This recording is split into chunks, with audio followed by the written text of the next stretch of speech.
Hello, everybody, and welcome to the Noel Zone. As you can see here, I have my new mic. Just doing a little short video just to see if this mic is any good. I did do a little test yesterday behind the scenes, and it seemed to be very good. So this is me little recording that I'm doing, and obviously I'm going to throw it up on the channel, and you guys can let me know if I need to adjust the volume up or down. We'll do it during the live stream later on as well. But I just wanted to talk because obviously Doctor Who's been in the news quite a lot. And there's been this huge debate and talk, obviously, over the ratings. And the excuse that we got during the Jodie Whittaker is the same that we're getting here, that TV habits have changed. And look, nobody's denying that TV habits have changed. But the thing about it is when you look at Doctor Who's numbers, it just doesn't justify all the money that Disney are about to spend on the show, because it hasn't translated well in the ratings. And another thing as well, why is organizations out there so so consumed by trying to hide these ratings, putting ratings behind paywalls and stuff? If you've nothing to hide, if the show is doing as well as you all claim it is, then you would have no, you'd be shouting to the rooftops about how good the show is doing. But in reality, the show is struggling right now, and it is because of the previous era. You know, even if this was half decent, even if this was good, I think a lot of Doctor Who fans right now are struggling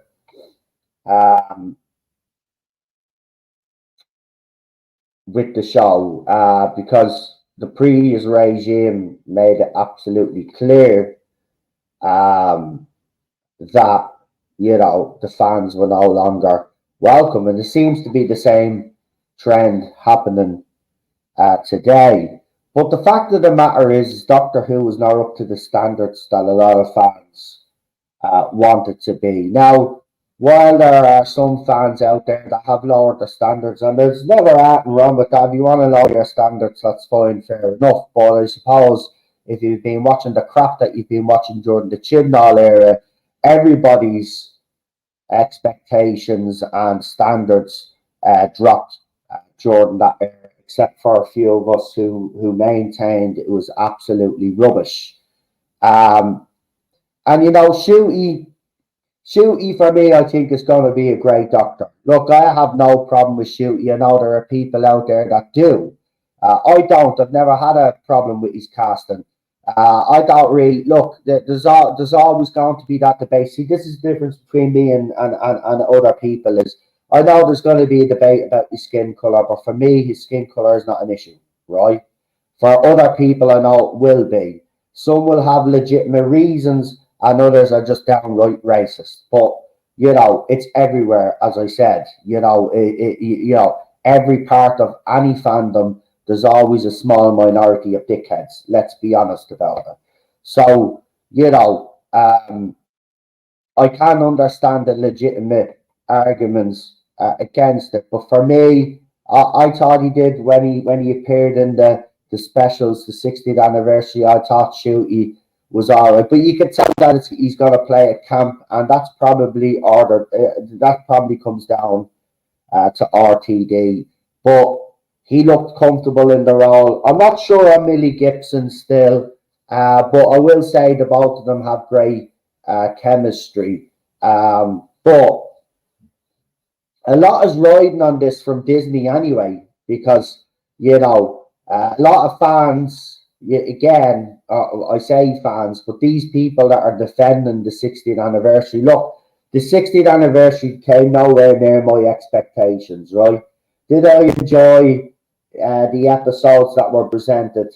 Yes, I did enjoy the second one in particular, and I didn't mind the third one, until we got to that whole Spice Girls thing. I just don't want that sort of shite in Doctor Who, to be quite honest with you. And then the Christmas special came along, and well, it wasn't bad as we thought it was going to be, but again, singing and stuff and trolls, goblins, I should say. I just don't. Not Doctor Who. Sorry for me, it's not. But Shooty, I think, will be grand. But the problem he's going to have is the fact that the showrunner RTD has already deliberately upset a lot of fans, and there's no shying away from that. He's treated some fans with absolute disrespect. Now he will say he's being disrespected as well, and that's a fair point to make. But can I just say that you're an executive producer, you're a writer, you're a director. You're what we would call, a celebrity or whatever you want to call it. You're open for criticism. You know what I mean? Abuse, no. Criticism, yes. And you have had some criticism, and you haven't liked it, and you've basically told fans to F off, and that's not a good look either. And then we have the whole Davros gate. Look, Shooty deserves better, but it's RTD who's running the show. So unfortunately, that's just the way it is, and we just have to see if hopefully it's not a train wreck. But again, go back to these TV habits changing. I'll give you an example. Over Christmas, iPlayer released their figures for Doctor Who. Now I have it on my profile here, so just bear with me for a second while I scroll up and get it, because there was some interesting figures, because apparently even the old Doctor Who, the 2005 Doctor Who, got over 10 million views on iPlayer, and the Christmas special got something like, I think it was an extra 1.79 million or something to that effect. I'll see if I can find it now. Hold on. But again, I will say it, a lot of people tuned into old Doctor Who or old New Who than those who actually watched the Christmas special. Also, very interestingly enough, Shooty and Millie's trailer for Doctor Who has been beaten by the classic trailer for Doctor Who. They released a classic trailer for a box set and absolutely annihilated the new trailer. Listen, this has nothing got to do with TV habits changing. Here it is here with the trailers, right? So, the season 1 teaser trailer, Doctor Who 2024, in 2 weeks received 477k. Right? The Leela versus the Time War, the collection season 15 announcement trailer, in 1 day got 484,000k. So it beat it by over 10k, less than 10k. Right? But it beat it in 1 day. It took 2 weeks for that trailer to get that. It took 1 day for the classic trailer. This is nothing to do with TV habits changing. The fact of the matter is, and people have to come to the realization that the show just isn't written well anymore. And fans are being turned away because of the behavior of some in the fandom and the behavior of the production team. The production team during the Chibnall era, and now we've got the same nonsense happening with the RTD era. The bottom line is that RTD's writing is just not up to scratch right now, right? The fact of the matter is, you've got a fandom that's absolutely fractured all over the place, right? And thirdly, you've got a lot of fans that are just fed up and don't ever think this show is ever going to recover. And, he hasn't done anything, in my opinion, RTD to win those fans over. It's as simple as that. This has nothing got to do with TV habits. Gladiators returned back to onto the screens just recently, the weekend there. It got over 6 million viewers, right, in overnights for its first time back, but apparently it was up against Strictly with the Stars or some mad shite like that. But to get 6 million views on its first night was absolutely fantastic. Now we'll see if that show can kick off now and rise steadily in the ratings. Again, if you give the people entertainment, right, then they will flock in and watch. So I haven't actually watched the first episode of Gladiators. I will give it a go because I grew up with that show as a kid. So I was looking forward to that before we got rid of the Skybox. But I'll be able to watch it, so I'll give Gladiators a go and see if it's any good. Does it live up to the old one? And that's what it always is for us. Does it live up to the expectations of what we know Gladiators to be? Right? And there was also the American version, and then there was the British versus American Gladiators and all. It was brilliant. Grew up with it all. So let's see what happens with that show. We'll be keeping an eye on that indeed. But I'm still scrolling up here, but just give me a second.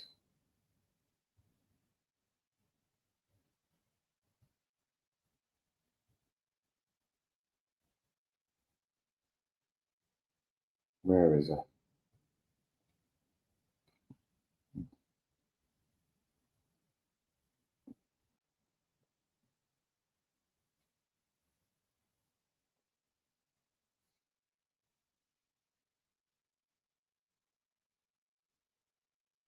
Do, do, do.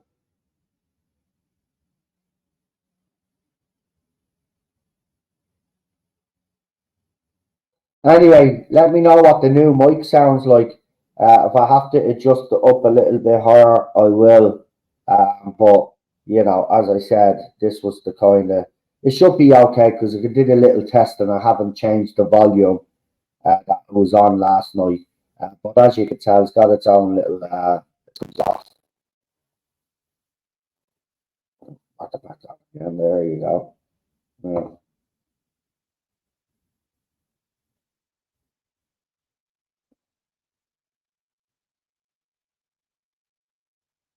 Where is it? Can't be down this far.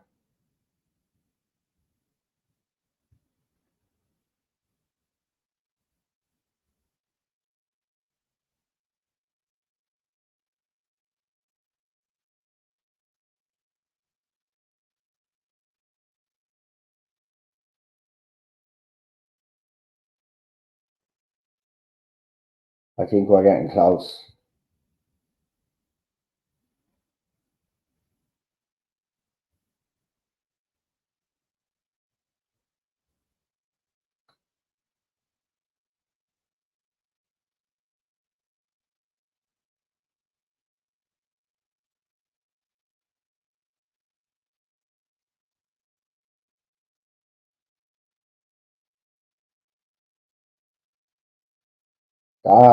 See, I hardly post Doctor Who on me X, you know, so it should be actually easy to bloody find. But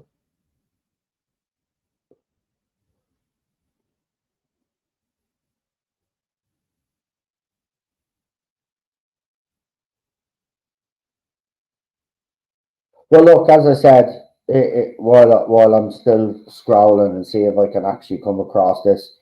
Well, look, the bottom line is this: is if something doesn't change fast, you know, it's going to continue down this route, and there's nothing we could do about it. We just have to sit back and watch and see what happens. So here it is. Here I have it. So um, the Top 5 streamed episodes on iPlayer over Christmas. EastEnders with 2.96 million. Vigil Season 2, Episode 6, 2.19 million. Rick Astley's New Year Part 1, 2.2 million. Call the Midwives, 2.01 million. Now, this is all on iPlayer, by the way. This is extra to what they would have got in the overnights. And then Doctor Who, The Church on Ruby Road, got 1.79 extra views on BBC iPlayer. Now, if we go up, where is it?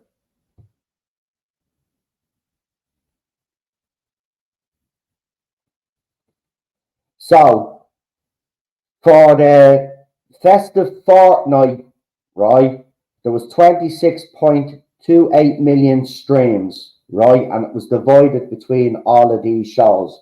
So it wasn't 28 or 26.28 million for one particular show, it's for all shows. So it's broken down. Vigil with 10.96 million. So over a fortnight, a 2-week period, Vigil got an extra 10.96 million over all its episodes, right? So have to make that clear. It wasn't for the particular episode that was just released. So people probably would have watched that and went back and watched all the episodes. Doctor Who from 2005 onwards, right? So it makes it clear from 2005 onwards, it got an extra 10 million, 10.01 million, right? Extra, right? So Doctor Who from 2005 onwards, so people tuned in to watch old episodes of New Who all the way up. An extra 10 million watched, right? This is nothing got to do, again, I'm going to make the point, this is nothing to do with TV habits changing, right? If TV habits have changed, then why did 10 million people go and check out a Doctor Who out? See, this is the thing, right? Don't let them spin this. This is nothing to do with TV habits changing. The fact of the matter is the show is written very badly right now, right? And people don't like the direction the show is going in. That's it. That's the bottom line. Now, as I said, if RTD doesn't step it up for Series 1, we'll see how good or bad it is. But I hope he's seen the reaction and he's done something during Series 2 to try rectify something, because he needs to do something fast, because this is a sinking ship, right? Here's the thing, as I said, right? Doctor Who keeps losing ratings. Saturday night's primetime slot on BBC will be under threat. Now, they'll have two options available to them. They either go back to a Sunday night, or it goes directly onto iPlayer like it does with Disney Plus all around, and then it becomes basically a streaming show. Right? But if it continues down this path, that's exactly where it's heading. Because remember, the Disney deal is in place now. Whether Disney is in a bit of trouble, as we all know, so that could all change within a year or two, and Doctor Who could end up being taken off the screens. But for now, we'll assume that there's 5 years of this, right, of Doctor Who. So we will just have to sit back if that is the case and watch this show being dragged through the mud for the next few years, unless something drastically changes and something clicks within RTD and he realizes that he has to actually do better. But he does have to do better. The people that are helping him run the show need to do better. And look, as I said, continues, we'll end up look, it'll be worse. It's already worse than Disney Star Wars. How much more worse can it get? Well, it can, and that's the sad thing about it. We don't want that to happen. So let me know what you guys think in the comment section. What do you think should happen, Doctor Who, in reality? Do you think it should be canned? Obviously, with this deal in place, what's the best case scenario for this show? You know, if it continues to be bad, what is the best case scenario?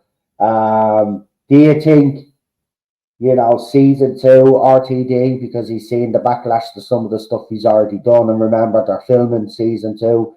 Do you think that there may be a direction change, just like there was with Chris Chibnall, or do you think he'll just soldier on and do what he's doing because he thinks it's the right direction for Doctor Who? Let me know in the comment section, guys. Let me know how the mic was as well.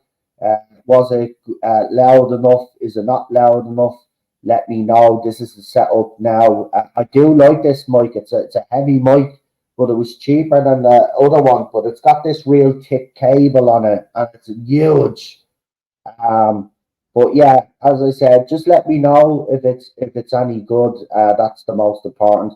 And of course, I'll be throwing this up shortly after I record this. So we'll see you all later on for this evening's stream. I'm off now. As you will be watching this, I will be probably cooking our dinner. So I will talk to you later on. Thank you for tuning in, and I will talk to you all very soon.